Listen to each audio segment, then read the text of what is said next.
साथियों, मैं जतिन और आप मेरे साथ देख रहे हैं जतिन न्यूज़ अब। साथियों, हम अपने न्यूज़ चैनल के माध्यम से अनुदेशकों और शिक्षा मित्रों की आवाज़ को उठाते रहे हैं। साथियों, दीपावली का पर्व आ चुका है, सरकारी कर्मचारियों के वेतन भी आ चुके हैं, लेकिन संविदा कर्मियों के वेतन का कुछ अता पता नहीं है। जिनका कम वेतन है उन्हें बाद में, जिनका ज्यादा वेतन है उन्हें पहले, ये भी सिस्टम समझ में नहीं आया।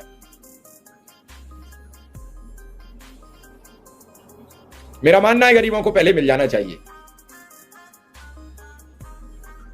लेकिन क्या कहें और क्या कहा जाए। लगातार शिक्षा मित्र, अनुदेशक, ग्राम प्रहरी, बीपीएड, विशिष्ट वीटीसी, आंगनवाड़ी, रसोईया या कोई भी अन्य संविदा कर्मी, एम्बुलेंस कर्मी, एनआरएचएम, राष्ट्रीय स्वास्थ्य मिशन योजना के कर्मचारी, सबके सब लाचार। आज एक अनुदेशिका का फोन आया था सीतापुर से। वो अपनी बात ही नहीं बता पा रही थी, रोए जा रही थी। मैंने उससे पूछा समस्या क्या है, तो समस्या बड़ी अजीबोगरीब थी। जिले के शिक्षा अधिकारी को यही पता नहीं थी कि ये कौन से गांव में तैनात है, और उस गांव से 4 गांव आगे जाके उसकी बीएलओ की ड्यूटी लगा दी थी। उस ग्राम पंचायत में वो तैनात नहीं थी, लिहाजा उसे पता ही नहीं लगा कि मेरी बीएलओ की ड्यूटी लगा दी है। ड्यूटी की नहीं है तो उसके खिलाफ कार्रवाई की चर्चा चली है, तो ढूंढी गई तो पता लगी कि वो तो इस गांव में तैनात थी। अब जो पनिशमेंट है वो इस गांव में चल के आ गया है। वाह रे वाह कानून, वाह रे वाह अधिकारियों। निश्चित देश आगे तरक्की भी करेगा, विश्व गुरु बनने की पूरी कगार पर चल पड़ा है। रोक नहीं सकता कोई, विश्व गुरु बनाएगा तुम्हें। आप जैसे काबिल अधिकारी, आप जैसे काबिल लोग, जिन्हें यह नहीं पता था कि मेरा यह अनुदेशक कहां ड्यूटी पे है तैनात, आप तो सब ऑनलाइन कर चुके हैं, आप तो बायोमेट्रिक ड्यूटी कर रहे हैं। हुजूर, अगर इस जगह एक दिन ड्यूटी दिखा दीजिए, 9,000 10,000 में वेतन लेकर एक दिन काम करके दिखा दीजिए, आपके पांव कांपने लगेंगे, आपका पेट कांपने लगेगा, आपका दिमाग भी सुन्न हो जाएगा। क्योंकि आपका वेतन तो लाखों में आता है, इसलिए आप पर कोई असर नहीं पड़ता, और आप उस पेपर को ब्रह्मांड से लेकर धरती तक और धरती से आसमान तक घुमा रहे हैं, क्योंकि आप पर कोई फर्क पड़ने वाला नहीं है। मैं एक दिन बैठा था, एक अधिकारी कह रहे थे कि अगर हम बहुत लोग मानवता करेंगे तो फिर कैसे चलेंगे सरकार के आदेश। बात भी सही है।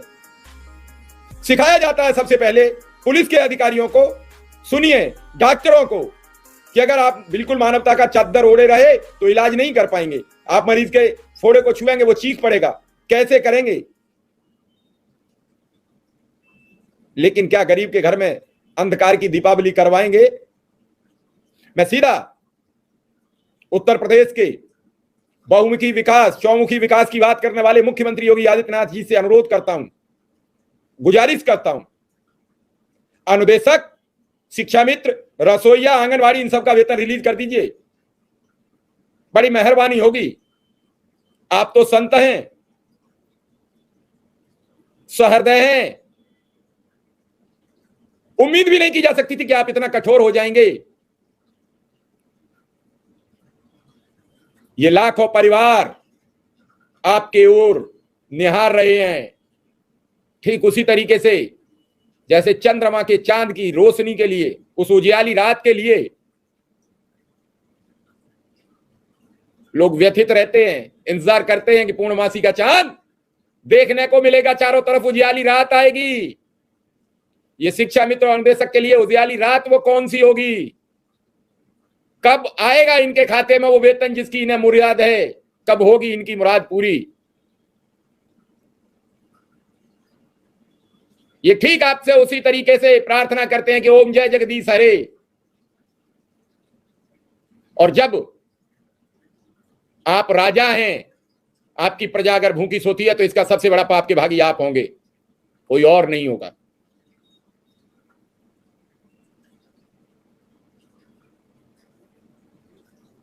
बहुत बातें हैं कहने को, अनगिनत।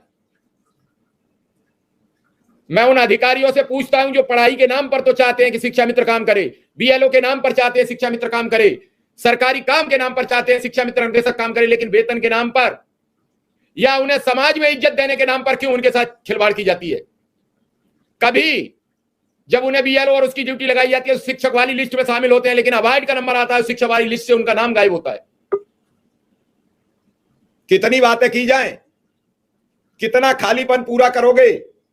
जहां पूरी किताब काली हो, पूरा पन्ने सफेद ड्राइंग से पुते हुए हों, सफेद वार्निश से पुते हुए हों, वहां क्या बात की जाए?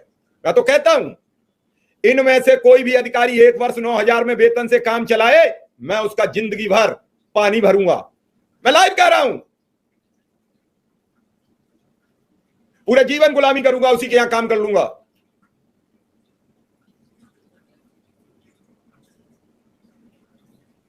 ज्ञान देने की बात आती है, ज्ञान लेने की नहीं। आप फाइल को यूं फेंक देते हैं मेज से उठा के, क्यों? ये जो संविदा कर्मी है किसी अन्य ग्रह से आए हुए प्राणी तो है नहीं। इनमें भी 80% से ज्यादा हिंदू हैं जो आपको वोट करते हैं। 80-20 के आंकड़े से ही मान लीजिए बात।